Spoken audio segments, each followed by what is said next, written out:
வணக்கம். செல்வகுமாரின் நீண்டகால வானிலை ஆய்வறிக்கை 2027 டிசம்பர் வரைக்கும் எப்படி இருக்கும்? அதிகாரப்பூர்வ வானிலை அறிக்கைக்கு இந்திய வானிலை ஆராய்ச்சித்துறை அறிக்கையை பார்க்கவும். 2026 ஆகஸ்ட் 5 புதன்கிழமை அதிகாலை பதிவு செய்யப்படும் ஆய்வறிக்கை. வானிலை அமைப்பு எல்னினோ எல்னினோ சூப்பர் எல்னினோ என்று சொல்லிக் கொண்டிருக்கிறார்கள் உலகத்தில் இருக்கக்கூடிய அனைவருமே. எல்னினோ என்றால் என்ன? காட்டப்படுகின்ற வரைபடம் அமைப்பு இப்பொழுது இருக்கிறதா? உருவாவதை தான் அந்த அளவிற்கு மிக பயங்கரமா மிரட்டலோட அதை அறிவித்துக் கொண்டிருக்கிறது உலகத்தில் உள்ள அனைவருமே. அப்படிப்பட்ட அமைப்பு இன்னும் உருவாகவில்லை. கண்டிப்பாக அது இந்த ஆண்டின் டிசம்பர் மாதத்துக்கு பிறகுதான் அந்த மாதிரி அமைப்பு உருவாகும். ஒருவேளை வடகிழக்கு பருவமழை காலத்தில் உருவாகலாம். தென்மேற்கு பருவமழை காலத்தில் கண்டிப்பாக தென்மேற்கு பருவமழை பின்மழையாக செப்டம்பர் அக்டோபரிலே ஆகஸ்டில் இருந்து ஆகஸ்ட் 18க்கு மேல் செப்டம்பர் அக்டோபர் அதை விட அதிகமாக அக்டோபர் முன் 15 தேதி தென்மேற்கு பருவமழையாகவும் அக்டோபர் பின் 15 தேதி வடகிழக்கு பருவமழையாகவும் நவம்பர் டிசம்பர் ஜனவரி முன் 10 தேதி வடகிழக்கு பருவமழையாகவும் பலத்த மழை இருக்கும். ஜனவரியிலையும் மழை தொடரும். ஆனால் பிப்ரவரியிலிருந்து வெயில் கொஞ்சம் அதிகரிக்கும். சரி, எல்னினோ என்றால் என்ன? பசிபிக் பெருங்கடல் வெப்ப உயர்வு. எல்னினோ என்றால் அமெரிக்க பக்கம் வெப்பம் உயர்தல், ஆசிய பக்கம் வெப்பம் குறைதல். ரெண்டு பக்கமும் சமமா இருந்தா நியூட்ரல். ரைட். இப்ப அமெரிக்க பக்கம் வெப்பம் எவ்வளவு இருக்கு? குறைந்த பரப்பிலே தென் அமெரிக்காவோட வடக்கு பகுதியை ஒட்டிய பசிபிக் பெருங்கடல்ல 31 டிகிரி 30 டிகிரி இருக்கு, குறைந்த பரப்பில் இருக்கு. ஆசிய பக்கம் ஜப்பான் முதல் பிலிப்பைன்ஸோட தெற்கு பகுதி வரைக்கும் இந்தோனேஷியா வரைக்கும் 31 டிகிரி இருக்கு, 30 டிகிரி பரவலா இருக்கு. ஓரிரு இடங்கள்ல 32 கூட தைவானை ஒட்டி இருக்கு. அந்த 32 டிகிரியை நோக்கித்தான் இப்போ டால்பின் புயல் போய்கொண்டிருக்கு. அங்கே போய் சீனாவையும் தைவானுக்கு வடக்கு புறமாக சீனாவையும் தென்கொரியா வடகொரியாவையும் தாக்க போகுது. ஜப்பான் மற்றும் தென்கொரியா வடகொரியா சீனாவிற்கு வெள்ள பாதிப்பை, கடுமையாக வரலாறு காணாத வெள்ள பாதிப்பை பாருங்கள். 8ஆம் தேதிக்கு பிறகு என்ன நடக்க போகிறது, ஊடகங்கள் எப்படியெல்லாம் செய்திகள் வரப்போகிறது என்பதை பாருங்கள். அப்படிப்பட்ட ஒரு பாதிப்புக்கும் மழைப்பொழிவை கொடுக்க போகுது. ரைட். நாம இதை முன்கூட்டியே அறிவித்திருந்தோம். பசிபிக் பெருங்கடலின் மத்திய பகுதியிலிருந்து வெப்பம் உயர்ந்திருக்கு. பசிபிக் பெருங்கடலின் மத்திய பகுதியிலிருந்து நிகழ்வுகள் உருவாகி வலுவான புயலாகி சீனாவை தாக்கும் என்றும், ஹாங்காங்கு அடுத்தபடியா வரும் என்றும், அதற்கு அடுத்தபடியா தென்சீன கடற்பகுதிக்குள் நுழைந்து வியட்நாம் கம்போடியா வழியாக அது வடக்கு இந்திய பெருங்கடல், சரி வடக்கு இந்திய பெருங்கடலின் வங்கக்கடலின் வடக்கு பகுதிக்கு வரும் என்றோம். அதன் அடிப்படையில இப்பொழுது இந்த டால்பின் புயல் சீனாவை தாக்கிய பிறகு அடுத்தடுத்த காற்று சுழற்சிகள், தாழ்வு நிகழ்வுகள் சீனாவின் தெற்கு பகுதி வழியாக வியட்நாம் கம்போடியா லாவோஸ் வழியாக வங்கக்கடலுக்கு வரும். இப்பொழுது இருந்து கொண்டிருக்கூடிய இந்த காற்று சுழற்சி நாம் முன்கூட்டியே சொன்னோம். ஜூலை இறுதி ஆகஸ்ட் 1 10 தேதி வரைக்கும் வலுவாக தென்மேற்கு பருவமழை இருக்கும். அப்பொழுது அணைகளுக்கு நீர்வரத்தை கொடுக்கும். அது அணைகளை நிரம்பாவிட்டாலும் நிரம்பும் என்ற நம்பிக்கை உங்களுக்கு கொடுக்கும் என்று சொல்லியிருந்தோம். கேரளாவிற்கும் அச்சுறுத்தல் கொடுக்கும் என்று சொல்லியிருந்தோம். கபினி அணை நிரம்பும் என்று சொல்லியிருந்தோம். குறிப்பாக அதையும் நீண்ட கால அறிக்கையில் சொல்லியிருக்கிறோம். ஆகஸ்ட் 10க்கு மேல் 5 நாள் இடைவெளி கொடுக்கும். அந்த இடைவெளியை கண்டு அச்சப்படாதீர்கள் சொல்லியிருக்கிறோம். புரியுதுங்களா? ரைட்டு. இப்போ இந்த பருவமழை பெய்யும் என்று நீண்ட கால அறிக்கையிலேயோ யாரும் சொல்லவில்லை. வறட்சி, கடுமையான வறட்சி, கடுமையான நெருப்பு போன்ற ஒரு அனல். நாம் எல்லாம் என்ன செய்ய போறோம்?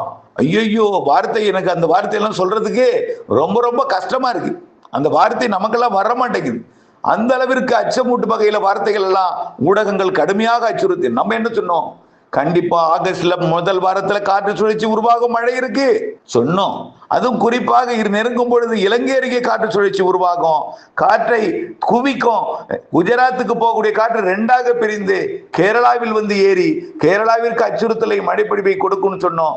அப்புறம் குற்றால அருவிக்கு வெள்ளப்பெருக்கு ஏற்படுத்தும்னு சொன்னோம். காட்டாற்று வெள்ளம் குற்றால அருவியில வெள்ளப்பெருக்கு ஏற்படுத்தியது, கேரளாவிற்கும் நிலச்சரிவை ஏற்படுத்தியது. இப்பொழுதைக்கு பார்த்தீங்கன்னா இருக்கக்கூடிய எல்னினோ உருவாவதற்கு சாதகமாக இருக்கு.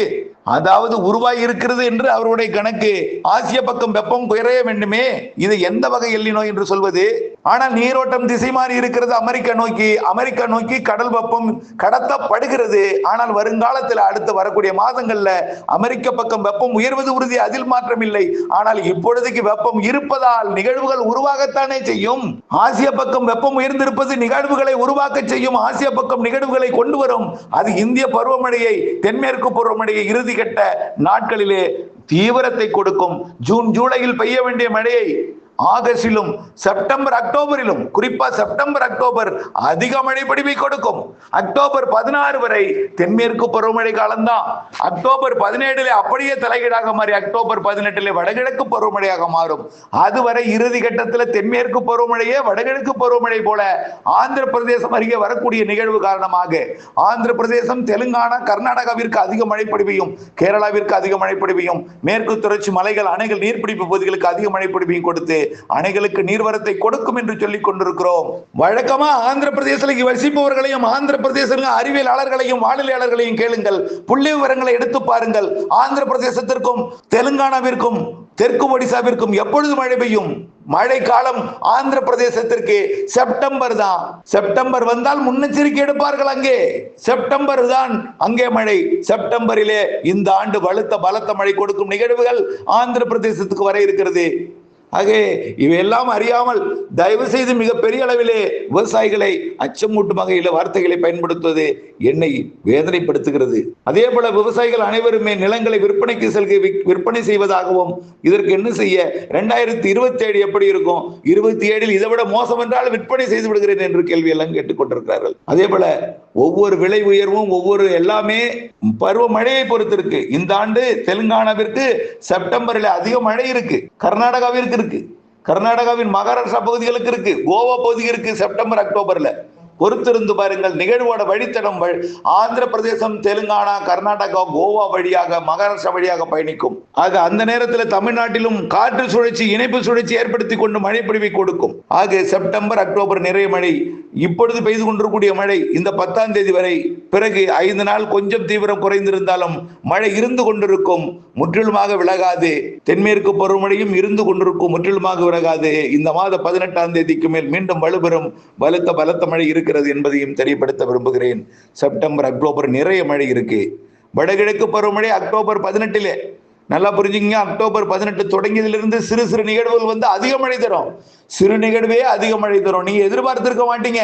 இது சின்ன காற்று சுழற்சி தானே, அது கொட்டும் பாருங்க. அப்போ விவாதம் வரும்.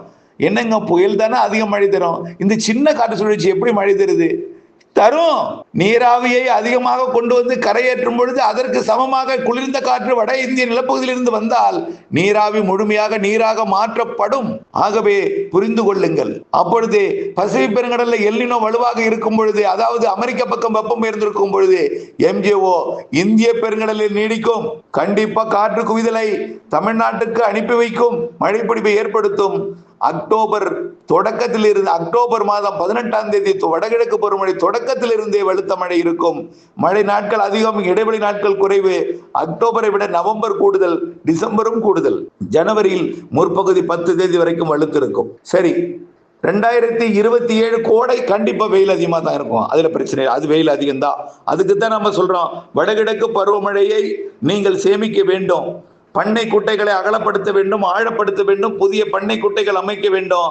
மழை நீரை சேகரிக்கும் பொழுது உடைப்படுத்தி அது வெளியேறி விடாமல் கரைகளை வலுப்படுத்தி வைத்துக் கொள்ள வேண்டும் என்பதுதான் நம்முடைய நீண்ட கால அறிக்கையாகவும் வந்து கொண்டிருக்கு. சரி, வடகிழக்கு இந்த ஆண்டு இப்படி இருக்க 2027 கோடை கொஞ்சம் வெயில் அதிகமாக தான் இருக்குன்னு சொல்லியிருக்கிறோம். கோடை மழை எப்படி இருக்கும்? முன்கூட்டியே தொடங்க வாய்ப்பு இருக்கு கோடை மழை. அதாவது சரி, கோடை மழை சரி, தென்மேற்கு பருவமழை முன்கூட்டியே தொடங்க வாய்ப்பு இருக்கு. இருந்தாலும் வெயிலுக்கிடையே கோடை மழை வலுவாக இருக்கும். அதனை தொடர்ந்து தென்மேற்கு பருவமழை, கோடை மழை வலுவாகவும், வெயிலுக்கு பின் இடிமழை வலுவாகவும், இடிமின்னல் கூடுதலாகவும், தூசு மாசு அதிகமாக இருக்கும் பொழுது இடிமின்னல் கூடுதலாகவும் கோடை மழை இருக்கும். வழக்கத்திற்கு அதிகமான இடிமின்னல் இருக்கும் 2027 கோடை மழை. ஜனவரி மாதம் கடல் வெப்பம், கடல் நீரோட்டம் எப்படி இருக்கிறது என்பதை கணித்து தான் அடுத்த ஆண்டு தென்மேற்கு வடகிழக்கை கூற முடியும். ஆனால் அடுத்த ஆண்டும் எல்னினோ இருக்கும். எல்னினோ முழுமையாக அது சூப்பர் எல்னினோவாக மாறி, மீண்டும் எல்னினோவாக மாறி, பிறகு முற்றிலுமாக விலகி அது லானினாவாக மாறுவதற்கு கண்டிப்பா 2027 இறுதி 28 வரை எடுத்துக்கொள்ளலாம். அது சில மாதங்களிலேயே அந்த கடல் நீரோட்டம் தலையீடாக மாறி அடுத்த ஆண்டு இறுதியிலேயே அது லானினாவாக மாறுவதற்கும் வாய்ப்பு இருக்கு. ஆனால் கண்டிப்பா கோடையில அது சூப்பர் எல்லினோவாகவோ வலுவான எல்லினோவாகவோ இருக்கும். வடக்கு தென்மேற்கு பருவமழை காலத்துல இந்த ஆண்டு போல் தாமத மழையை பின்மழையை அடுத்த ஆண்டும் கொடுக்கும் என்று எதிர்பார்க்கப்படுகிறது. இந்த ஆண்டு பாருங்கள், அது உங்களுக்கு புரிய வரும், உணர்வீர்கள், நம்பிக்கை பிறக்கும். அடுத்த ஆண்டு அதே போல இருக்கும் என்பதை. அதனால இணைந்தே இருங்கள் அப்டேட்ஸுடன் என்று அன்போடு கேட்டுக்கொள்கிறேன். நன்றி.